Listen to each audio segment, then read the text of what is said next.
The spotlight dimmed to a single beam cutting through the darkness, and in that moment, Marcus Washington's calloused hands gripped the microphone like it was the last lifeline to a dream he'd buried 20 years ago.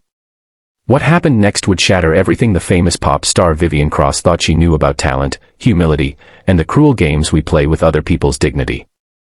If you stay until the end of this story, you'll discover why sometimes the people we overlook hold the very magic we've been searching for our entire lives. Before we dive in, please hit that like button and subscribe to the channel. Your support means the world and helps us bring you more incredible true stories like this one. Marcus had been pushing a mop across the polished marble floors of the Grandview Concert Hall for 17 years. His midnight shift meant he worked alone, moving through the vast space like a ghost among the red velvet seats where thousands came to worship at the altar of music.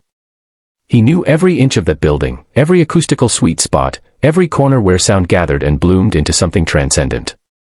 What the daytime crowds didn't know was that Marcus had once stood on stages too, before life came crashing down in a cascade of medical bills, family obligations, and doors that slammed shut one after another until janitorial work was all that remained.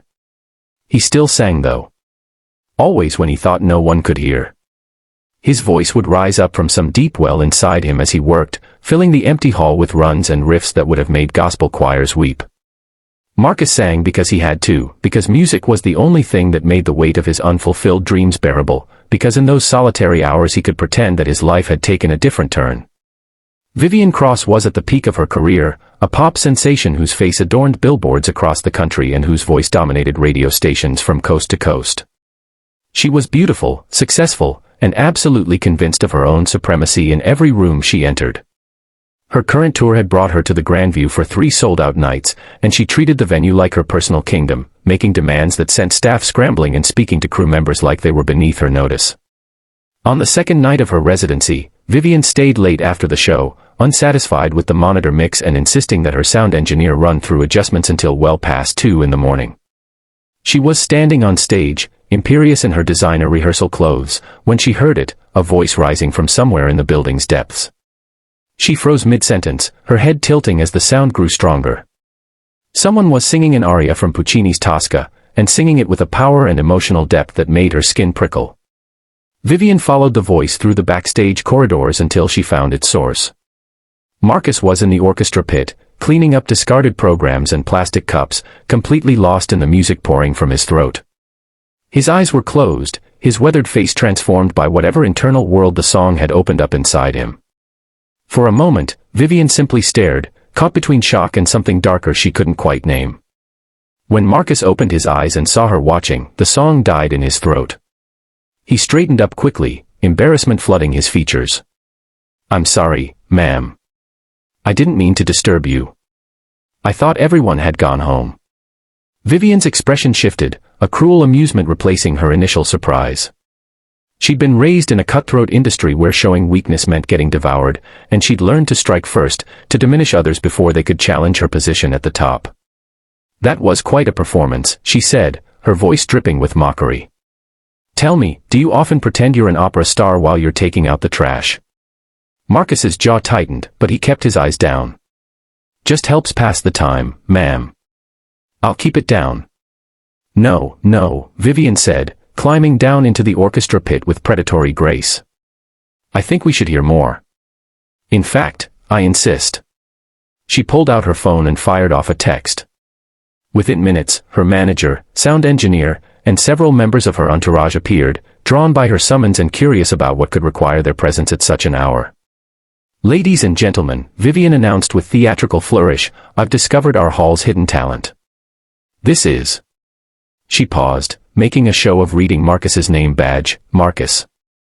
"And Marcus is going to give us a private concert." Her smile was sharp enough to cut. "Consider it payment for disturbing my rehearsal with your amateur hour caterwauling."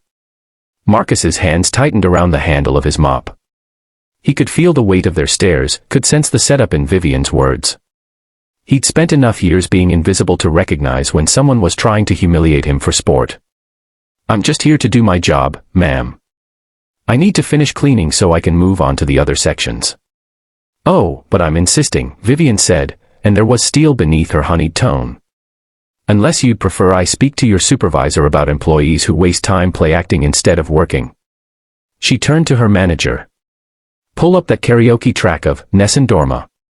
Let's see if our janitor can actually deliver when he's got an audience. The cruelty of it settled over the small group like a toxic cloud. A few of Vivian's team members shifted uncomfortably, but no one spoke up. They'd all learned that crossing Vivian Cross meant risking their own positions in her orbit. Marcus stood there, caught between humiliation and a defiance that had been building for years under the weight of dismissals and diminishments. "Fine," he said quietly, setting down his mop with deliberate care. "I'll sing." Vivian's smile widened, triumphant. She thought she'd won, thought she'd thoroughly put this presumptuous janitor in his place by forcing him to embarrass himself in front of her people. The track started up, the familiar opening strains of Puccini's most famous tenor aria filling the space. It was a piece that required extraordinary range, power, and control, a song that had humbled countless trained singers. Marcus closed his eyes and began to sing. The first notes emerged with such purity and strength that Vivian's smirk faltered. As Marcus moved into the challenging passages, his voice opened up like a storm breaking over mountains. He hit the high notes with a ringing brilliance that made the very air seem to vibrate. Every phrase was infused with such raw emotion, such lived experience, that it transcended technical perfection and became something holy. He sang about hope and triumph and the dawn breaking after the longest night, and every word carried the weight of a man who'd known what it meant to wait in darkness for a light that never came. When he reached the climactic final phrase, Marcus's voice soared to a high B that seemed to hang in the air impossibly, a note so pure and powerful that it echoed through the hall like a declaration of everything beautiful the world had tried to crush but couldn't quite kill. As the last note faded, the silence that followed was absolute. Tears were streaming down the face of Vivian's sound engineer. Her manager stood with his mouth open, completely still. Even the most jaded members of her entourage looked shaken, transported by what they'd just witnessed. Vivian herself had gone pale, her carefully constructed superiority crumbling as she confronted a talent that far exceeded her own. She'd built her career on studio production, pitch correction, and carefully controlled performances. She'd never, not once in her entire life, been able to sing like that. Marcus opened his eyes and looked directly at Vivian for the first time. There was no triumph in his expression, only a bone-deep weariness and a dignity that her mockery couldn't touch. "I trained at Juilliard," he said quietly. "Got accepted on a full scholarship. I was supposed to debut at the Met, had an agent, had everything lined up. Then my mama got sick, cancer, and my little sister was still in high school. I was the only one who could work, who could keep things together. By the time Mama passed and my sister graduated, I was 35 years old and the opera world had moved on. Doors that had been open slammed shut. So I took the jobs I could get, and I kept singing because that's what you do when music is in your soul. You sing because you have to, not because anyone's listening." The silence stretched out, broken finally by Vivian's manager stepping forward. "Mr. Washington," he said carefully, "would you be willing to meet with me tomorrow? I think we need to talk about opportunities." He shot a glance at Vivian that held more steel than she'd ever heard from him before. Real opportunities. Vivian found her voice, though it came out smaller than she'd intended. "That was, your..." She couldn't finish. The words felt like admitting defeat, like acknowledging that all her success was built on a foundation far more fragile than this janitor's gift. Over the following weeks, everything changed. Vivian's manager, Derek Chen, had been in the music industry for 30 years and recognized something extraordinary when he heard it. He connected Marcus with a voice coach who specialized in helping mature singers prepare for professional work, and put him in touch with regional opera companies looking for experienced tenors.